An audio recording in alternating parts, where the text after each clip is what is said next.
Hey guys, welcome back to Boomi Stocks. ಈ ಒಂದು ವಿಡಿಯೋದಲ್ಲಿ ನಾನು BCom 6th semester management accounting subject ಅಲ್ಲಿ ಫಸ್ಟ್ ಚಾಪ್ಟರ್ ಅನ್ನು ಎಕ್ಸ್ಪ್ಲೈನ್ ಮಾಡ್ತಾ ಇದ್ದೀನಿ. ಇನ್ನು ಯಾರಾದರೂ ನನ್ನ ಚಾನೆಲ್ ಅನ್ನು ಸಬ್ಸ್ಕ್ರೈಬ್ ಮಾಡ್ಕೊಳ್ಳದೆ ವಿಡಿಯೋ ನೋಡ್ತಾ ಇದ್ರೆ ಈಗಲೇ ಸಬ್ಸ್ಕ್ರೈಬ್ ಮಾಡಿಕೊಂಡು ವಿಡಿಯೋನ ಕಂಟಿನ್ಯೂ ಮಾಡಿ. ಈ ಒಂದು ಫಸ್ಟ್ ಚಾಪ್ಟರ್ ಅಲ್ಲಿ ಇಂಟ್ರೊಡಕ್ಷನ್ ಟು ಮ್ಯಾನೇಜ್ಮೆಂಟ್ ಅಕೌಂಟಿಂಗ್ ಬಗ್ಗೆ ನಾವು ತಿಳ್ಕೊತಾ ಇದ್ದೀವಿ. ಡೆಫಿನೇಷನ್ ಆಫ್ ಮ್ಯಾನೇಜ್ಮೆಂಟ್ ಅಕೌಂಟಿಂಗ್ ಬಗ್ಗೆ ನೋಡೋದಾದ್ರೆ ಅಥವಾ ಡೆಫಿನೇಷನ್ ಆಫ್ ಮ್ಯಾನೇಜ್ಮೆಂಟ್ ಬಗ್ಗೆ ನಾವು ನೋಡೋದಾದ್ರೆ according to ACWAI, it's a system of collection and presentation of relevant economic information relating to an enterprise for planning, controlling and decision making. ಒಂದು company ಬಗ್ಗೆ ಅಥವಾ ಒಂದು ಎಂಟರ್ಪ್ರೈಸಸ್ ಬಗ್ಗೆ ಒಂದು ರಿಲೆವೆಂಟ್ ಎಕನಾಮಿಕ್ ಇನ್ಫಾರ್ಮೇಷನನ್ನು ಕಲೆಕ್ಟ್ ಮಾಡೋದನ್ನು ಅಥವಾ ಪ್ರೆಸೆಂಟ್ ಮಾಡೋದನ್ನು ಅದು ಯಾವುದಕ್ಕೋಸ್ಕರ ಫ್ಯೂಚರ್ನ ಪ್ಲ್ಯಾನ್ ಮಾಡೋದಕ್ಕೋಸ್ಕರ ಫ್ಯೂಚರಲ್ಲಿ ಯಾವ್ಯಾವ ರೀತಿಯಾದ ಅನ್ಸರ್ಟನಿಟೀಸನ್ನು ನಾವು ಫೇಸ್ ಮಾಡ್ತಾ ಇದ್ದೀವಿ ಅದ್ರ ಬಗ್ಗೆ ಡಿಸಿಷನ್ಸನ್ನು ತಗೊಳ್ಳೋದಕ್ಕೋಸ್ಕರ ಪ್ರಿಪೇರ್ ಮಾಡುವಂತಹ ಅಥವಾ ಪ್ರೆಸೆಂಟ್ ಮಾಡುವಂತಹ ಒಂದು ಅಕೌಂಟಿಂಗನ್ನು ನಾವು ಮ್ಯಾನೇಜ್ಮೆಂಟ್ ಅಕೌಂಟಿಂಗ್ ಅಂತ ಹೇಳಿ ಕರಿತೀವಿ. ಮ್ಯಾನೇಜ್ಮೆಂಟ್ ಅಕೌಂಟಿಂಗ್ ಆಬ್ಜೆಕ್ಟಿವ್ ಏನು, ಮೇನ್ ಆಬ್ಜೆಕ್ಟಿವ್ ಏನು ಅಂತ ನಾವು ನೋಡೋದಾದರೆ it helps in decision making. Management accounting ಬಂದು ಮೇಯ್ನ್ ಆಗಿ ಡಿಸಿಷನ್ಸನ್ನು ತಗೊಳ್ಳೋದಲ್ಲಿ ಹೆಲ್ಪ್ ಮಾಡುತ್ತೆ. And it supports planning and budgeting. ಯಾವ ರೀತಿ ನಾವು ನಮ್ಮ ಬಜೆಟನ್ನು ಅಲೋಕೇಟ್ ಮಾಡಬೇಕು ಬಿಸ್ನೆಸ್ಸಲ್ಲಿ ಅನ್ನೋದ್ರ ಬಗ್ಗೆ ನಮಗೆ ಮ್ಯಾನೇಜ್ಮೆಂಟ್ ಅಕೌಂಟಿಂಗ್ ಬಂದು ಒಂದು ಕ್ಲಿಯರ್ ಪಿಕ್ಚರನ್ನು ಕೊಡ್ತಾ ಹೋಗುತ್ತೆ. And it enhances operational activities. ಕಂಪನಿಯಲ್ಲಿ ನಡಿಬೇಕಾದಂತಹ ಎಲ್ಲ ಆ್ಯಕ್ಟಿವಿಟೀಸ್ ಅಥವಾ ಆಪರೇಷನಲ್ ಆ್ಯಕ್ಟಿವಿಟೀಸನ್ನು ಇದು ಎನ್ಹ್ಯಾನ್ಸ್ ಮಾಡುತ್ತೆ, ಅಂದರೆ ಇನ್ಕ್ರೀಸ್ ಮಾಡುತ್ತೆ. Helps in tax policies.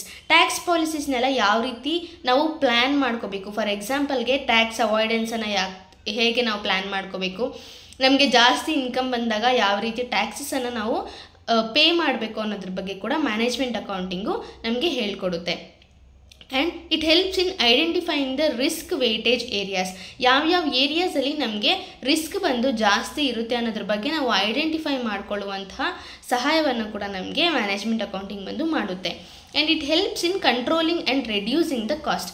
ನಾವು ಎಂದ್ರ ಮೇಲೆ ಅದು ಜಾಸ್ತಿ ಸ್ಪೆಂಡ್ ಮಾಡ್ತಾ ಇದ್ದೀವಿ ಅಂತಂದರೆ ಯಾವುದ್ರ ಮೇಲೆ ಕರೆಕ್ಟಾಗಿ ನಾವು ಸ್ಪೆಂಡ್ ಮಾಡಬೇಕು, ಎಷ್ಟು ಸ್ಪೆಂಡ್ ಮಾಡಬೇಕು ಅನ್ನೋದ್ರ ಬಗ್ಗೆ ಕೂಡ ನಮಗೆ ಇದು ತಿಳಿಸ್ಕೊಡ್ತಾ ಹೋಗುತ್ತೆ. ಆ್ಯಂಡ್ ನಮ್ಮ ಫ್ಯೂಚರ್ ಹೇಗೆ ಕಂಟ್ರೋಲ್ ಮಾಡ್ಕೋಬೇಕು, ನಾವು ಎಷ್ಟು ಸ್ಪೆಂಡ್ ಮಾಡ್ತಾ ಇದ್ದೀವಿ, ನಮಗೆ ಎಷ್ಟು ಇನ್ಕಮ್ ಬರ್ತಾ ಇದೆ, ಅದನ್ನೆಲ್ಲ ಹೇಗೆ ಕಂಟ್ರೋಲಲ್ಲಿ ಇಟ್ಕೋಬೇಕು ಅನ್ನೋದನ್ನು ಕೂಡ ಇದು ನಮಗೆ ಹೇಳ್ಕೊಡುತ್ತೆ ಮ್ಯಾನೇಜ್ಮೆಂಟ್ ಅಕೌಂಟಿಂಗ್. ಇದರ ಮೇನ್ ಆಬ್ಜೆಕ್ಟಿವ್ ಬಂದು ಈ ಒಂದು 6 ಆಬ್ಜೆಕ್ಟಿವ್ಸ್ ಆಗಿದೆ.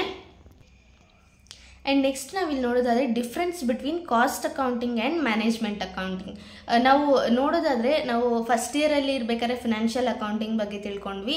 ಇವಾಗ ಸೆಕೆಂಡ್ ಇಯರ್ಗೆ ಇದ್ದಾಗ ಕಾಸ್ಟ್ ಅಕೌಂಟಿಂಗ್ ಬಗ್ಗೆ ತಿಳ್ಕೊಂಡ್ವಿ. ಇವಾಗ ಥರ್ಡ್ ಇಯರಲ್ಲಿ ಮ್ಯಾನೇಜ್ಮೆಂಟ್ ಅಕೌಂಟಿಂಗ್ ಬಗ್ಗೆ ತಿಳ್ಕೊತಾ ಇದ್ದೀವಿ.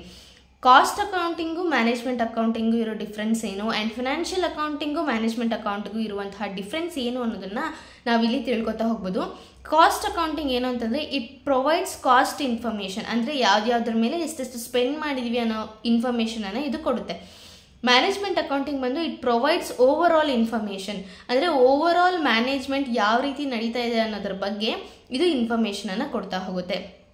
ನೆಕ್ಸ್ಟ್ ಬಂದು ಕಾಸ್ಟ್ ಅಕೌಂಟಿಂಗಲ್ಲಿ ನೋಡೋದಾದರೆ cost accounting is for external use. ಅಂತಂದರೆ may be cost accounting balance sheets ಆಗಿರ್ಬೋದು, P&L ಅಕೌಂಟ್ ಆಗಿರ್ಬೋದು, ಎಷ್ಟು ಕಾಸ್ಟ್ ಇನ್ಕರ್ ಮಾಡಿದ್ದಾರೆ ಕಂಪನಿಯಲ್ಲಿ, ಇದು ಬಂದು ಎಕ್ಸ್ಟರ್ನಲ್ ಯೂಸ್ಗೋಸ್ಕರ ಪಬ್ಲಿಕ್ಗೋಸ್ಕರ ಯೂಸ್ ಮಾಡುವಂತಹದ್ದು. ಮ್ಯಾನೇಜ್ಮೆಂಟ್ ಅಕೌಂಟಿಂಗ್ ಬಂದು ಇಂಟರ್ನಲ್ ಯೂಸ್ಗೋಸ್ಕರ, ಅಂದರೆ ಫ್ಯೂಚರ್ನ ಹೆಂಗೆ ಪ್ಲ್ಯಾನ್ ಮಾಡಬೇಕು, ಹೆಂಗೆ ನಾವು ಕಾಸ್ಟನ್ನು ರೆಡ್ಯೂಸ್ ಮಾಡಬೇಕು, ರಿಸ್ಕನ್ನು ಹೆಂಗೆ ನಾವು ರೆಡ್ಯೂಸ್ ಮಾಡ್ಕೋಬೇಕು ಅನ್ನೋದಕ್ಕೋಸ್ಕರ ಮ್ಯಾನೇಜ್ಮೆಂಟ್ ಅಕೌಂಟಿಂಗನ್ನು ನಾವು ಯೂಸ್ ಮಾಡ್ತೀವಿ.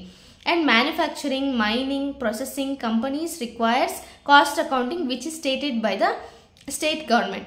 ಇದು ಕಾಸ್ಟ್ ಅಕೌಂಟಿಂಗ್ ಬಂದು ಮ್ಯಾನುಫ್ಯಾಕ್ಚರಿಂಗ್ ಕಂಪನೀಸ್ ಆಗಿರ್ಬೋದು, ಮೈನಿಂಗ್ ಕಂಪನೀಸು ಮತ್ತು ಪ್ರೊಸೆಸಿಂಗ್ ಕಂಪನೀಸು ಇವೆಲ್ಲ ಕೂಡ ಕಾಸ್ಟ್ ಅಕೌಂಟಿಂಗನ್ನು ಕಂಪಲ್ಸರಿಯಾಗಿ ಮೇಂಟೈನ್ ಮಾಡಬೇಕು ಅಂತ ಹೇಳಿ ಸ್ಟೇಟ್ ಗೌರ್ಮೆಂಟ್ ಕಡೆಯಿಂದ ಹೇಳಿದ್ದಾರೆ.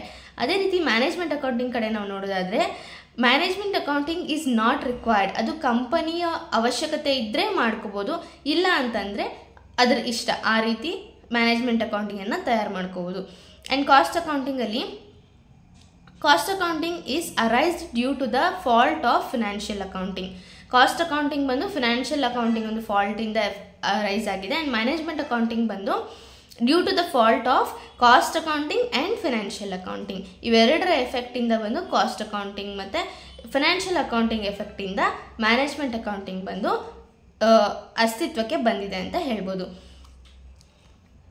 ನೆಕ್ಸ್ಟ್ ಇಲ್ಲಿ ನೋಡಿದರೆ difference between financial accounting and management accounting.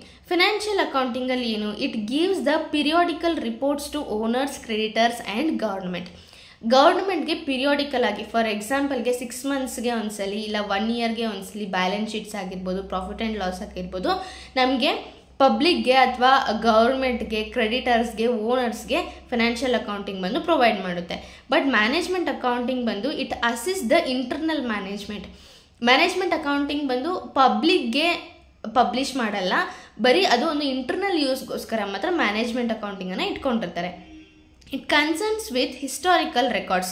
Financial accounting ಬಂದು ಇವಾಗ ನಾವು ಎಕ್ಸಾಂಪಲ್ಗೆ ತಗೊಳ್ಳೋದಾದ್ರೆ ಇನ್ಫೋಸಿಸ್ ಕಂಪನಿಯೊಂದು ಬ್ಯಾಲೆನ್ಸ್ ಶೀಟ್ ಆಗಿರ್ಬೋದು, ಪ್ರಾಫಿಟ್ ಆ್ಯಂಡ್ ಲಾಸ್ ಆಗಿರ್ಬೋದು, ಪ್ರತಿ ಇಯರ್ ಕೂಡ ಅದನ್ನು ತಯಾರು ಮಾಡ್ತೀವಿ. ಇಯರ್ ಟು ಇಯರ್ ಕಂಪೇರ್ ಮಾಡ್ತೀವಿ, ಪ್ರಾಫಿಟ್ಸ್ ಎಷ್ಟಿದೆ, ಲಾಸ್ ಎಷ್ಟಿದೆ, ಹಿಸ್ಟಾರಿಕಲ್ ಡೇಟಾನ ನಮಗೆ ಸಿಗ್ತಾಗುತ್ತೆ. ಮ್ಯಾನೇಜ್ಮೆಂಟ್ ಅಕೌಂಟಿಂಗ್ ಬಂದು ಫ್ಯೂಚರ್ ಪಾಲಿಸೀಸ್ ಮತ್ತು ಪ್ಲ್ಯಾನ್ಸನ್ನು ಬೇಸ್ಡ್ ಆಗಿ ಇರುತ್ತೆ. ಫ್ಯೂಚರಲ್ಲಿ ನಾವು ಯಾವ ರೀತಿ ನಾವು ಪ್ಲ್ಯಾನನ್ನು ಮಾಡ್ಕೋಬೇಕು ಅನ್ನೋದ್ರ ಬಗ್ಗೆ ಎಸ್ಟಿಮೇಷನ್ಸ್ ಬಂದು ಜಾಸ್ತಿ ನಡೆಯುತ್ತೆ ಮ್ಯಾನೇಜ್ಮೆಂಟ್ ಅಕೌಂಟಿಂಗಲ್ಲಿ. ಆ್ಯಂಡ್ ನೆಕ್ಸ್ಟ್ ಫಿನಾನ್ಷಿಯಲ್ ಅಕೌಂಟಿಂಗಲ್ಲಿ it deals the business as a whole. ಒಂದು ಬಿಸ್ನೆಸ್ ಅಂತ ತಗೊಂಡ್ರೆ ಇವಾಗ ಬ್ಯಾಲೆನ್ಸ್ ಶೀಟೇ ಆಗಿರ್ಬೋದು, ಒಂದು ಬಿಸ್ನೆಸ್ಸಲ್ಲಿ ಹೋಲ್ ಆಗಿ ಎಷ್ಟು ನಾವು ಎಕ್ಸ್ಪೆನ್ಸಸ್ ಇದೆ, ನಮಗೆ ಎಷ್ಟು ಬಂದು ಇನ್ಕಮ್ ಇದೆ, ಇದ್ರ ಬಗ್ಗೆ ಎಲ್ಲ ನಾವು ಬರಿತೀವಿ, ಅಂದರೆ ಅದ್ರ ಬಗ್ಗೆ ಎಲ್ಲ ರೆಕಾರ್ಡ್ ಮಾಡಿರ್ತೀವಿ ಫಿನಾನ್ಷಿಯಲ್ ಅಕೌಂಟಿಂಗಲ್ಲಿ. ಬಟ್ ಮ್ಯಾನೇಜ್ಮೆಂಟ್ ಅಕೌಂಟಿಂಗಲ್ಲಿ it deals only to a limited coverage. ಇದು ಫುಲ್ಲು ಹೋಲ್ ಬಿಸ್ನೆಸ್ಗೆ ಆಗಲ್ಲ, ಪ್ರತಿಯೊಂದು ಸೆಕ್ಟರ್ಗೂ ಒಂದೊಂದು ಮ್ಯಾನೇಜ್ಮೆಂಟ್ ಅಕೌಂಟಿಂಗ್ ಇರುತ್ತೆ, ಒಂದು ಲಿಮಿಟೆಡ್ ಕವರೇಜ್ ತನಕ ಇದು ಡೀಲ್ ಮಾಡುತ್ತೆ. And financial accounting statutory for every business ಅಂತಂದರೆ ಫಿನಾನ್ಷಿಯಲ್ ಅಕೌಂಟಿಂಗು ಪ್ರತಿಯೊಂದು ಬಿಸ್ನೆಸ್ಗೂ ಪ್ರಿಪೇರ್ ಮಾಡಲೇಬೇಕು. ಪ್ರತಿಯೊಂದು ಕಂಪನಿ ಕೂಡ ಅದರ ಎಕ್ಸ್ಪೆನ್ಸಸನ್ನು, ಲಾಸಸನ್ನು, ಬ್ಯಾಲೆನ್ಸ್ ಶೀಟನ್ನು ಪಬ್ಲಿಷ್ ಮಾಡಲೇಬೇಕು. ಬಟ್ ಮ್ಯಾನೇಜ್ಮೆಂಟ್ ಅಕೌಂಟಿಂಗ್ ಬಂದು ವಾಲಂಟರಿ ಬೇಸಿಸ್ ಮೇಲೆ ಅಡಾಪ್ಟ್ ಮಾಡ್ಕೋತಾರೆ. ಆ್ಯಂಡ್ ಫಿನಾನ್ಷಿಯಲ್ ಅಕೌಂಟಿಂಗ್ ಬಂದು the period is longer. Management accounting ನೋಡೋದಾದರೆ it is prepared when it is required. ಇನ್ನೊಂದು ಪಾಯಿಂಟ್ ನೋಡೋದಾದರೆ recognise as a whole business. Financial accounting ಬಂದು whole ಬಿಸ್ನೆಸ್ಸನ್ನು recognise ಮಾಡುತ್ತೆ. But management accounting only results in a decisions. ಯಾವ ರೀತಿಯಾದ ಡಿಸಿಷನ್ಸನ್ನು ತಗೊಳ್ತಾರೆ ಅದಕ್ಕೆ ಮಾತ್ರ ಅದು ಒಂದು ಒಳ್ಳೆ ಪ್ಲ್ಯಾನ್ ಆಗಿರುತ್ತೆ. ಮ್ಯಾನೇಜ್ಮೆಂಟ್ ಅಕೌಂಟಿಂಗ್ ಯಾಕೆ ಮಾಡ್ತಾರೆ ಅಂತಂದರೆ ಒಳ್ಳೆ ಡಿಸಿಷನ್ಸನ್ನು ತಗೊಳ್ಳೋದಕ್ಕೆ.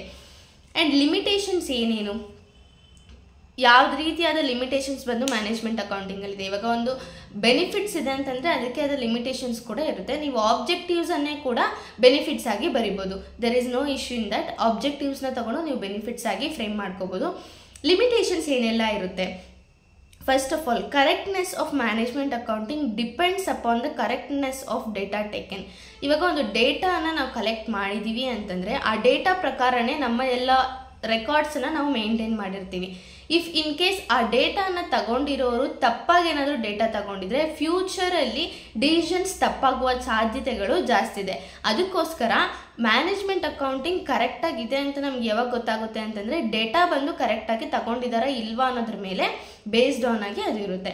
And though management accountant prepares management accounting, the decisions are taken by the key managerial personnel. ಇವಾಗ ಮ್ಯಾನೇಜ್ಮೆಂಟ್ ಅಕೌಂಟೆಂಟ್ ಬಂದು ಮ್ಯಾನೇಜ್ಮೆಂಟ್ ಅಕೌಂಟಿಂಗನ್ನು ಪ್ರಿಪೇರ್ ಮಾಡಿರ್ತಾನೆ, ಆದರೂ ಕೂಡ ಡಿಸಿಷನ್ಸ್ ಯಾರು ತಗೋತಾರೆ ಅಂತಂದರೆ ಕೀ ಮ್ಯಾನೇಜರಿಯಲ್ ಪರ್ಸನಲ್ಸ್ ಇರ್ತಾರಲ್ಲ, ಅಂದರೆ ಹೆಡ್ಸ್ ಇರ್ತಾರಲ್ಲ, ಅವರು ತಗೋತಾರೆ. ಮ್ಯಾನೇಜ್ಮೆಂಟ್ ಅಕೌಂಟೆಂಟ್ಗೆ ಅವ್ರಿಗಿಂತ ಚೆನ್ನಾಗಿ ಗೊತ್ತಿರುತ್ತೆ ಯಾವ ರೀತಿಯಾದ ಡಿಸಿಷನ್ ತಗೊಂಡ್ರೆ ಏನಾಗುತ್ತೆ ಅನ್ನೋದ್ರ ಬಗ್ಗೆ. ಮ್ಯಾನೇಜ್ಮೆಂಟ್ ಅಕೌಂಟೆಂಟ್ಗೆ ಗೊತ್ತಿದ್ರೂ ಆ ಒಂದು ಡಿಸಿಷನ್ಸ್ ಬಂದು ಅವ್ನು ತಗೊಳ್ಳೋದಕ್ಕೆ ಆಗೋದಿಲ್ಲ. And management accounting provides only the data, not the decision. Management account ಬಂದು ಬರೀ ನಮಗೆ ಯಾವ ರೀತಿಯಾದ ಡಿಸಿಷನ್ಸ್ ತಗೋಬೇಕು ಅನ್ನೋದನ್ನು ಹೇಳ್ಕೊಡುತ್ತೆ ಹೊರತು ಡಿಸಿಷನ್ಸನ್ನು ತಗೊಳ್ಳೋದಿಲ್ಲ. And interpretation depends on the interpreter, capacity of interpret ಅಂತಂದರೆ ಯಾವ ರೀತಿ ಅವನು ಡೇಟಾವನ್ನು ಇಂಟರ್ಪ್ರಿಟ್ ಮಾಡ್ತಾನೆ ಅನ್ನೋದು ಆ ಇಂಟರ್ಪ್ರಿಟರ್ ಮೇಲೆ ಡಿಪೆಂಡ್ ಆಗಿರುತ್ತೆ. ಇದು ಬಂದು time consuming and lengthy process ಆಗಿದೆ. And it is costly also. ಅಂದರೆ ಒಂದು ಮ್ಯಾನೇಜ್ಮೆಂಟ್ ಅಕೌಂಟೆಂಟನ್ನು ಹೈಯರ್ ಮಾಡ್ಕೊಳ್ಳೋದು ಒಂದು ಕಾಸ್ಟ್ಲಿ ಪ್ರಾಸೆಸ್ ಆಗಿದೆ. ಇದಿಷ್ಟು ಬಂದು ಲಿಮಿಟೇಷನ್ಸ್ ಆಫ್ ಮ್ಯಾನೇಜ್ಮೆಂಟ್ ಅಕೌಂಟಿಂಗ್.